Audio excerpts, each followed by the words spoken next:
Welcome to another episode of Monster Men. Arrgh. I have to do it. I know. Earlier we said we didn't have like a catchphrase, and that has become. You know, that's what monsters do. It is. We're pirates, as we like to say. That's why I wear this. So the big news: Da-da-da! Hunter Shea, Jack Campisi, but Hunter Shea is the author, and Hunter Shea's book has been released on ebook. It's an ebook through Sam Hain Publishing. It's the start of their brand new horror line, so I'm really honored to be part of the 6 authors that are being released this month, October.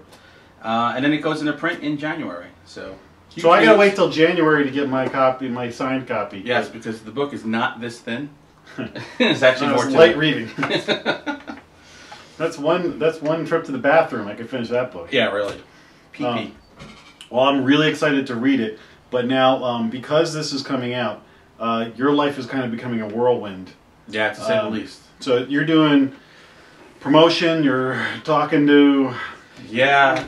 So tell me, give us a little behind the scenes of what's going on. Yeah, it's weird. I've published other books before, but this is weird because it's an ebook. Like the world of publishing has changed. So there's this whole ebook thing. In the past, all you had to do was just kind of put your press kit together and try to get some signings, book signings at actual physical places. Well, this one I had to put together an e-book blog kind of tour kind of thing. So it's been almost a year of going out and seeing what are the good blogs, what are the good websites, and joining and becoming a participant in all these places. And then once you become friends with some of these blog owners, you say, okay, well, I have this book coming out. What kind of content would you like? And literally, it's been the last month of writing articles and essays on writing, on horror, Q&As, interviews. It's just been crazy, but fun crazy. I have seen you have a Facebook fan page, you have a blog, and then I've seen your articles are being posted on other people's blogs and vice versa. So there's definitely sort of the whole social media aspect of this is amazing, where my friends are seeing you because I posted something on Facebook, and then their friends are seeing it. Yeah, it's pretty incredible actually, because if I was going to schlep around and do like a book tour, an old-time book tour, well, there's just so many people I can see. I'll go to the Barnes & Noble in Co-op City and see 3 people. And you go up to Maine and maybe I'll get like 40. Like this way, it's one place that you go and everybody from around the world can see you, it's really cool. It's an awesome innovation. So now another thing you're doing is a video blog or a video podcast. But you were recently interviewed at, was this a haunted restaurant? Was it a? It was no, wait. But before we even get into that, but it wasn't. It was like for a radio show. Yes. But it wasn't a radio. It's a podcast, right? It's actually a live internet radio show, and then she has her archives available. She is this person who runs it, Diana Navarro. She is a friend of one of my oldest friends in the world. What's it called? It's Working Things Out. So it's at workingthingsout.com. And she's really into the paranormal. She's also into life energies and a little bit of everything. She's kind of like a tree hugging hippie. Kind of, but in a very good way. Ooh, your karma's hot. What's my color? Your aura is awful dark. So yeah, she was doing this radio. She wanted to interview me, and she normally goes at this one restaurant down in the city, and it completely closed over a weekend a few weeks ago. So she was looking for a place to do the interview, and she said, "Wow, I know the owner of the Manhattan Bistro, which is down in Soho, and the Manhattan Bistro is this little tiny building that sits atop a well. It's a closed-up well, but the well is famous because in the 1790s it was the site of the first murder investigation in New York City history." As soon as I hear well, I'm thinking Silence of the Lambs, by the way. Put the lotion in the basket. I was rubbing the lotion. But literally, it's Alexander Hamilton and Aaron Burr investigated the murder. Aaron Burr or Raymond Burr? My father said the same thing. The father's funny. And what happened was this guy, he was getting married to this woman. They had an altercation. He kind of twisted her neck and chucked her in the well.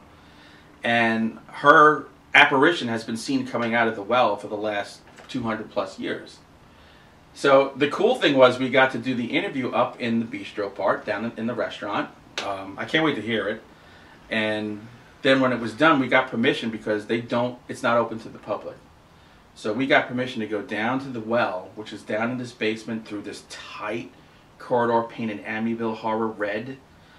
Which is an actual color at Sherwin-Williams. You can find it anywhere. It's right next to Red Rum. What do you want to tell me about Tony? And then you go in there, and I thought the well would be something I'd look down in, but the well itself is about 6.5, 7 feet high.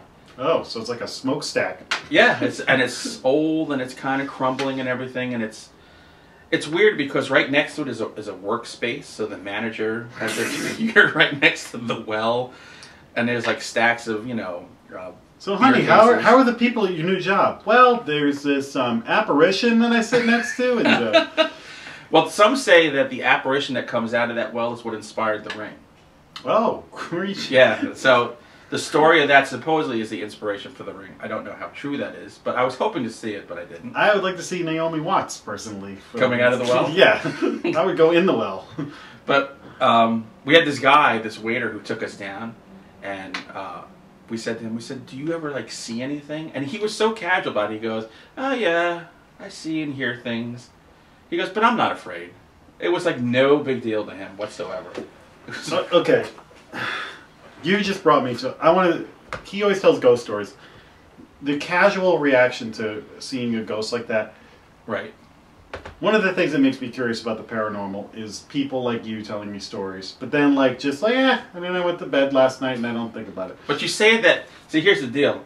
There's years in between when you can say it like that. When you first experience it, it's not like that at all. It's like a lightning bolt right through your body. It's but crazy. If you're that guy, how are you sitting there at work and nope, there's the apparition. I gotta finish my 1040, whatever the he was so TPS reports. I gotta get my cover sheets on my TPS reports. He was, I think he wasn't, I don't know if he was born here, and other nationalities, especially when you go to Asia, have a totally different view on ghosts and the paranormal. And to them, it's an everyday experience, which is nothing really to go crazy about. Whereas to us, it's just blows your mind. Speaking of ghosts, Grandpa Munster's head is moving on its own. And Gort might strike him down. Gort. Back to your book real quick. Mm-hmm. What's this book about? The book is about a ghost hunter. The funny thing was, I started writing this before ghost hunting was popular. I literally started writing it at around 2002. So there was no ghost hunters on TV. There was really no paranormal TV. But I was always interested in ghosts, and I'd had an experience one experience at the time, and I said, well, this might be something I could put in a book. And basically it's about a man who, he and his wife get in a fight. Typical husband and wife fight. They have a new baby, tension's high. They split, he goes into the living room, goes to sleep, wakes up the next day. As he's hearing that he's won the lottery from his mother-in-law, who tracks their lottery numbers, he goes to tell his wife, and she died in her sleep. Oh, jeez. So it's one of those, you've got everything you could ever want, and now you have this, and how can you enjoy it? Which he can. So it picks up 5 years after that, where he is just riddled with anxiety disorder, and he's kind of almost a shut-in. But what he's done is taken that money and that freedom where he doesn't have to work, and he's invested it in being kind of like a paranormal gatherer.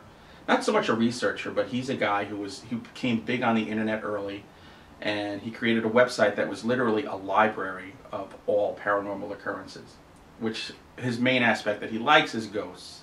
It's like kind of a ghost village kind of thing. Yeah, exactly. So, and the name of his website was fearnone.com, which was ironic because the guy feared everything.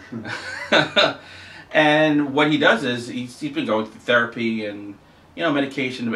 It was really exploring a lot of what anxiety disorder and survivor's guilt does to a person. And his way to get himself healthy was to realize that he had to get out of this house where he'd kind of cocooned himself and move on with his life. And his idea of moving on with his life is going to take his little tiny new makeshift family up to the middle of Alaska to live in a haunted cabin. Which seemed like a good idea at the time, and for a while it was just a treasure trove of information, but... Is Sarah Palin in this book? Oh, no, sir. I didn't even know who she was at the time. But... You can see Russia from the window. I don't think you can see anything from his... Well, from his window, he saw a lot of shadows. I'm obsessed with shadow people. Well, it's a forest of shadows. Exactly. So I'm obsessed with the concept of shadow people. Yeah, and the story takes place with... He's literally... I'm obsessed with shadow puppets. He's cut off from the world. He's up there with his family. He's in a town that's completely 100% Native American, and they don't want him there. For more than just the fact that he's just a regular white guy from the lower 48. You know, they call corn maize. Maize. You ever see Grown Ups? Rob Schneider? Maize. I'm doing Shatner's Promise commercials. So you call it corn, we call it maize. So, yeah, it's just, he gets in way over his head. And what he doesn't realize is just what a powder keg of paranormal activity he's sitting on, and doesn't realize that him and his family, his new family, are actually giving it energy to really come back to life and exact its revenge. Sounds pretty good. I can't wait to read this thing. Yeah, it was fun writing it. It was a long, long road to get from that concept to where we are now, but it was worth it. So, where can people get the ebook? Give me the web address. You can get the ebook at samhainpublishing.com. It's in the horror section. You could also go to my website, huntershea.com. Huntershea.com. There. We'll get you there. Order it. Support him. Please. He can't autograph Kindle version, so buy the Kindle version now and then... Somebody did come out with a version of an e-reader where you can autograph the ebooks. See that? I don't even know. It's amazing. Technology is moving so fast. By the end of this podcast... This podcast will be in 3D. We can autograph this podcast. All right. All right, that's enough for this episode. We're bumping up against the that's enough time. But please, come see me. Come on over to my website. Watch the blog. A lot's going to be going on between now and Halloween. Tons. Especially. But then you said the physical book comes out in January. Right. I can't wait. And there's going to be a lot of stuff going on with him and the whole Monster Men thing. Send in any comments, any ideas, anything you think we missed. A lot of people complaining we didn't talk about True Blood when we were talking about vampires. We'll make sure to mention it in a future show. So, thanks for tuning in to Monster Men. Be wary of the Forest of Shadows. See you next time.